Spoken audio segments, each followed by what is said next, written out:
YTN 라디오 이동의 뉴스 정면승부 3부 시작합니다.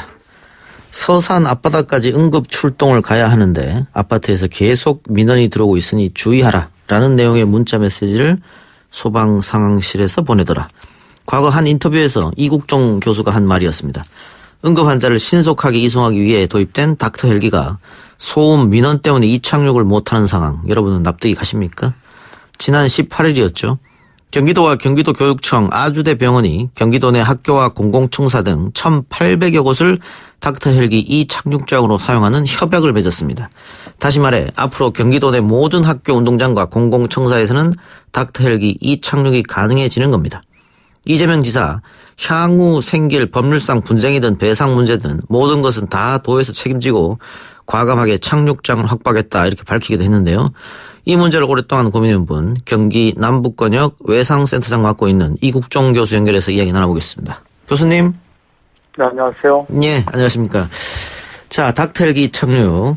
잠깐의 소음만 견디면 되는 건데 결국 이것도 그 환자의 생명과 직접적으로 연결되는 거지 않습니까?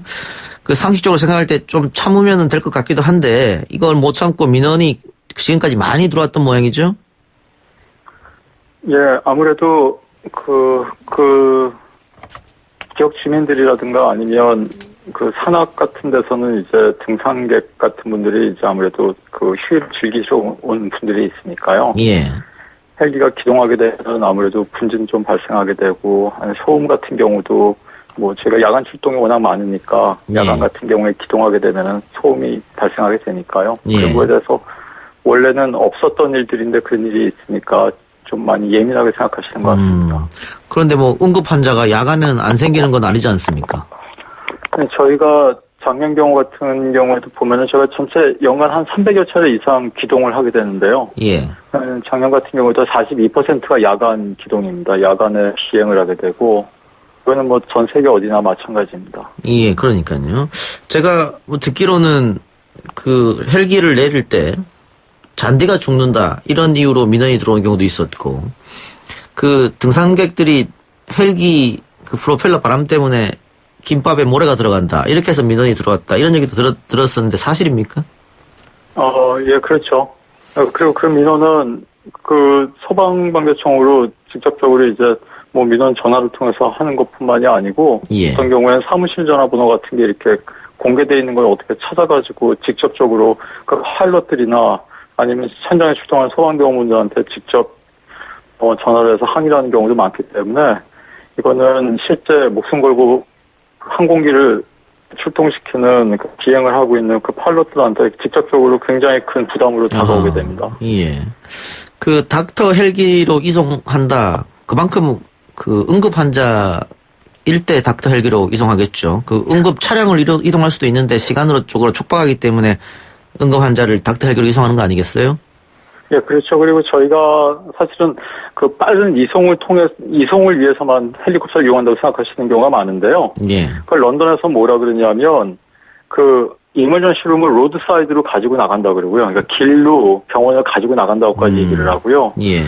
옆 나라 바로 일본에서는 ER with wing이라고 그럽니다. ER with wing. 예. 그러니까 응급실에다 날개를 달아서 현장으로 뿌린다고까지 얘기를 하는데, 예. 현장에 갈 때 그냥 헬리콥터만 달라가 날아가는 게 아니고, 그 안에는 최고로 숙련되어 있는 이제 저 같은 외과의사들이 타지 않습니까? 응급의학과 선생님들이나 그런 분들이 가득 저희가 장비를 들고 나가는데 그게 100파운드가 넘거든요. 예. 그러니까 환자분들의 생명을 갖다가 지킬 수 있는 응급치료 장비를 저희가 다 들고 나간다고요. 100파운드가 넘게. 예.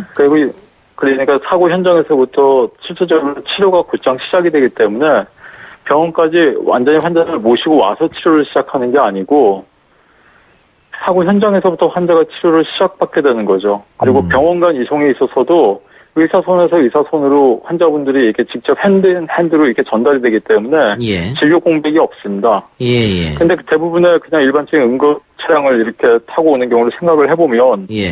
선생님께서 한번 생각을 해보세요. 환자가 그냥 구급차를 타고 온다 그러면 구급차 안에는 의사들이 다 타지 않지 않습니까? 그렇죠. 예.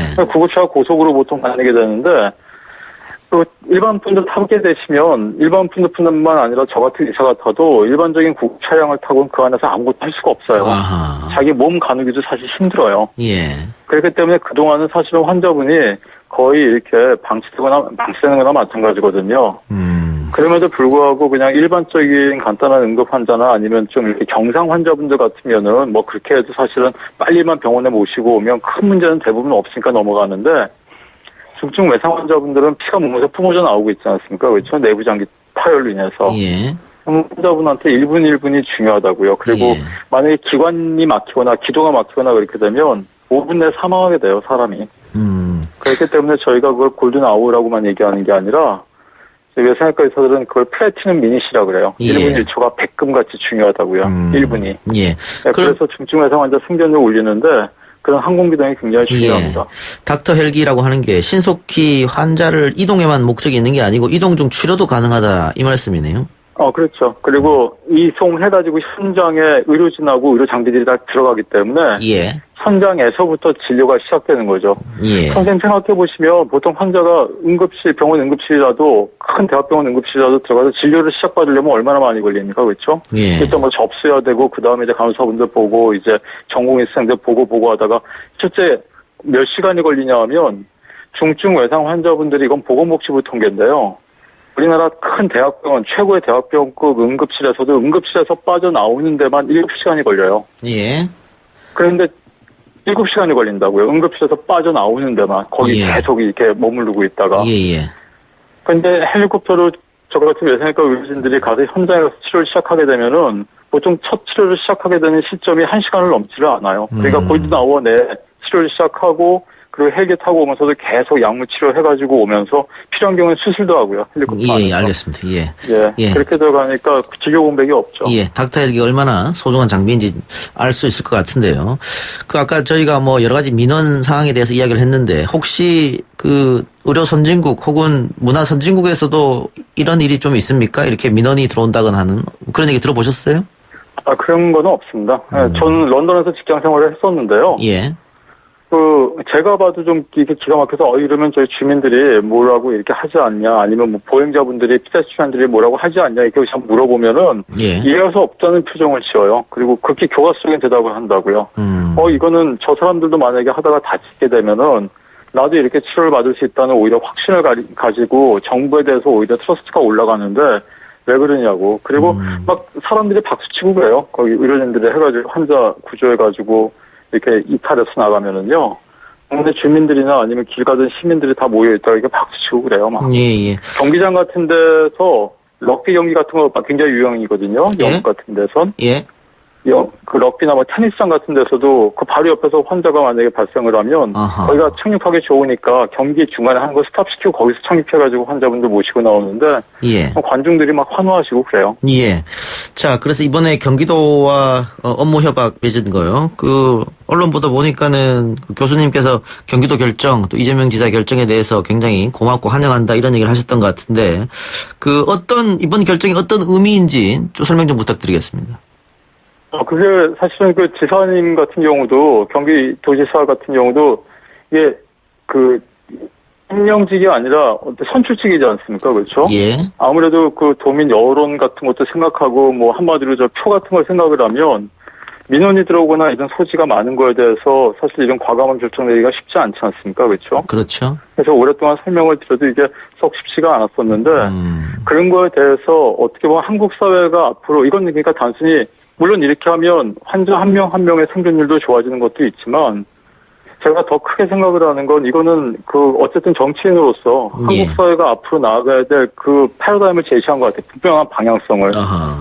그러니까 약간의 이 정치권에서 좀 어렵고 그런 게 있지만 이런 식으로 때로는 어떻게 보면은 그 국민을 좀 설득도 하고 지역 주민을 만나서 직접 설득을 하는 과정을 거쳐서라도 한국 사회가 선진화돼서 나가는 이런 방향성을 제시한 것 같아서 전 큰 의미가 있다고 생각합니다. 예. 지금까지 정치권에서 어려웠던 이유는 역시 정치인이다 보니까 표를 신경 써서 어려웠다 이 말씀이네요.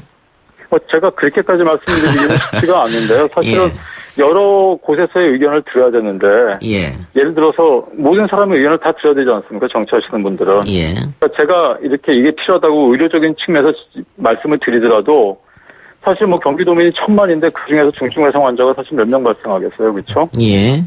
그러니까 그 나머지 모든 대다수의 그 경기도민을 다 생각을 하면은 이게 결정 내리기가 쉽지가 않지 않겠습니까? 그런데 예. 거기에 대해서 이건 도민에 대한 이건 분명한 방향성을 갖다가 우리 경기도가 선진화되는 과정에 있어서 글로벌 스탠다드를 따라가겠다. 그래서 이게 장기적으로는 단순히 의료에 국한된 문제가 아니라 한국 사회가 전반적으로 글로벌 스탠다드에 선진화된 방향으로 나가는 쪽으로 어떻게 보면 그냥 뚫고 나가는 거죠. 예. 이런 좀 과감한 결단이 내려진 걸 굉장히 다행스럽게 생각하고 참 감사하게 생각합니다. 알겠습니다. 예. 닥터기 얘기를 해봤고요. 중증 외상센터의 열악한 현실을 개선해야 된다. 이런 말씀도 교수님이 많이 하셨는데 요즘에 어떻게 좀 긍정적으로 변화가 있습니까? 어떻습니까? 저는 사실 굉장히 안 좋습니다. 안 좋습니까? 네. 네, 그 다음에 사실은 이게 옛날에도 석혜균 선장님 때 처음으로 이제 한국에서 이 시화가 간신히 되기 시작했고. 그렇죠. 예. 그것도 가라앉으니까 그 다음에 또 그냥 유야무야 그렇게 됐다가 그 다음에 다 꺼져가는 걸 갖다가 어떻게 보면 그 북한군 청년이 살려놓은 거거든요. 아하. 다시 한번 주목이 되면서. 예. 근데 그때 당시로 뭐 이렇게 정부 차원에서도 지원 그런 것들이 여러 개가 약속이 있었는데 저희는 사실 그때보다 오히려 교수진들도 더 빠져나갔어요. 현장에서 더 사람이 줄었다고요. 그리고 주 52시간 같은 정책을 하면서 그거 주 52시간을 했는데 그러면 사람을 더 투입을 하잖아요. 그렇죠. 투입이 돼야 되지 않습니까? 예. 의사들은 제가 뭐 의사들끼리는 막 쥐어짜가지고도 저희는 어떻게 간신히 굴리고 있는데 간호사분들은 그렇지 않잖아요. 거기는 이제 노조하고의 그런 관계도 있고 그러니까 저희가 회진도 제대로 못 들고 그래요. 회진 들 사람도 없고 오히려 그러니까 상황이 또 나빠졌다고요. 굉장히. 그건 굉장히 심각하다고 생각을 해요. 왜냐하면 무슨 일이 있을 때마다 그때만 이렇게 확 달아올랐다가 그 다음에 싸늘하게 식어버리거든요. 그렇다고 뭐 매해마다 북한군 병사가 넘어올 수는 없잖아요. 그렇죠? 그러면 뭐 그 선장님 그리고 북한군 병사 이런 일이 있을 때만 지자체나 정부가 지원하겠다 약속해놓고 시간이 지나면 그 약속이 안 지켜진다는 말씀이네요?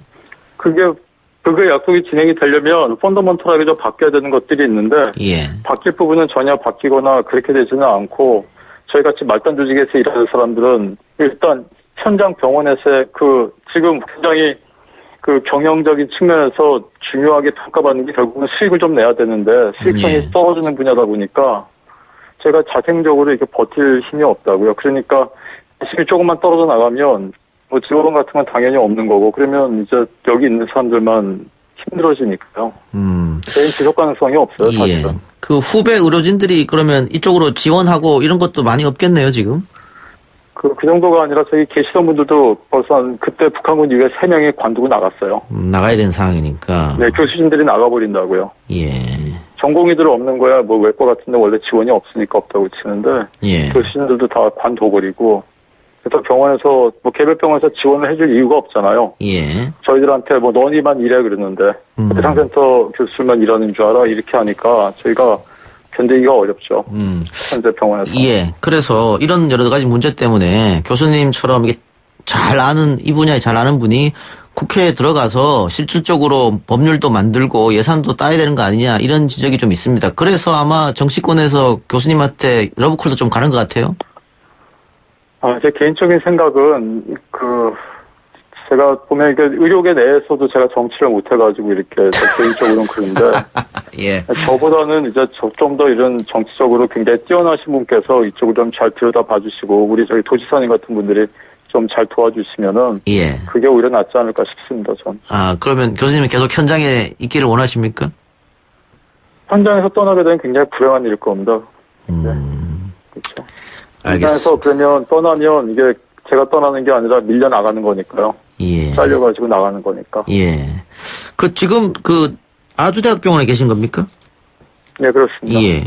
그 아주대학병원에서도 사실은 계속해서 제가 듣기로는 잘 모릅니다만 적자가 나고 있음에도 불구하고 운영하고 있다 적자 안 나요. 그렇습니까? 그 적자 난다고 하도 그래가지고 그거는 정부에서 이렇게 인건비 보조 같은 걸 해주는 게 있거든요. 근데 이제 크게 수익을 못 내니까 그거 가지고 뭐라 그러는 거지. 적자라고 하면서 각 외상센터를 유치한 대학병원들이 함부로 하고 그러는 거는 그건 나쁜 짓이에요. 사실. 그러면 안 된다고요. 그러면 외상센터 사업을 각 대학병원들이 막 로비까지 해가지고 받지 말았어야 되잖아요. 한국 사회의 가장 큰 문제인 것 같습니다. 사업 같은 거 일단 당장 그게 정부에서 사업이 뜨고 캐시가 당장 걸리면, 그러니까 현금이 걸려가지고 현금 지원해준다 그러면 닥친 대로 사업 막 받아간 다음에 FM대로 운영을 안 하잖아요. 대한민국 사회가 뭐 여기만 그런 건 아니지만 이런 식으로 사회 굴러가면 안 될 것 같아요. 제가 보기엔. 예. 그러면 외상센터 사업을 하지 말아야죠. 알겠습니다. 예, 그렇게 필요 없다고 생각하면 안 예. 하면 되잖아요. 예. 안 하면 되는데 한다고 받아놓고 거기 있는 사람들한테 지원을 안 해주니까 거기에 있는 사람들만 녹아나는 거잖아요. 의료진만. 그러니까 의료진들도 사람인데 그 뭐 견디겠습니까? 그러니까 자꾸 관두죠. 예. 그리고 뭐 또 하면은 뭐 너희만 일하냐 이런 식으로 막 나오니까요. 예. 그럼 지금 어떻습니까? 권역 외상센터가 전국에 충분하게 있다고 보십니까? 아니면 더 만들어야 된다고 생각하십니까? 지금 한국 사회 외과계 의사의 리소스로는 지금도 너무 터무니없이 많이 지정이 된 거예요. 예. 우리나라 다 털어봐도 지금 한두 개 센터 채울 만큼도 의료진이 안 돼요, 사실은.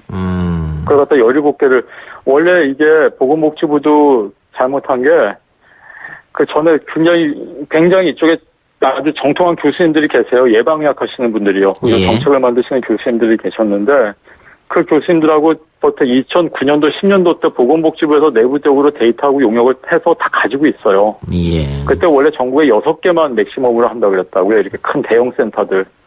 그리고 크게 만들어가지고 대형 센터를 전국에 6개 권역으로 나누고 그 6개 권역으로 나눈 다음에 나머지는 항공망으로 다 물색 틈 없이 짜가지고 이렇게 움직였을 때 전국에 있는 중증 외상 환자를 92%를 다 커버하는 걸로 나오는 그런 데이터들이 다 있었어요. 보건복지부에서 또 그렇게 한다 그랬거든요. 근데 서태균 선장님 이후에 그 일이 있으면서 그 실제로 이제 정부에서 지원 돈이 이렇게 막 뜨니까 그 예산을 갖다가 17개도 짜게더라고요. 그러더니 사방에다가 이게 아주 중소규모로 다 뿌려버렸죠. 예. 그렇게 하니까 사실은 17개 모사하고 6개도 채우기가 힘들고 지금 봐도 뭐 한두 개 정도도 제대로 운영하기가 힘든 정도의 리소스 인력 풀인데 그 17개나 지정을 해놓고 그러니까 규모의 경제를 이루지 못하는 자잘한 센터들 여기저기서 막 만든 거예요. 예, 알겠습니다. 그러니까 계속 문제가 터지죠. 예, 숫자만 많은 건 필요 없다 이 말씀인 것 같네요. 예. 자, 지금 뭐 댓글로 우리 교수님 응원하는 댓글이 많이 달렸습니다. 제가 일일이 다 소개해 드릴 수는 없고요. 힘내시기 바랍니다. 자, 오늘 말씀 잘 들었습니다. 예, 감사합니다. 예. 지금까지 경기 남부권역 외상센터장 맡고 있는 이국정 교수였습니다.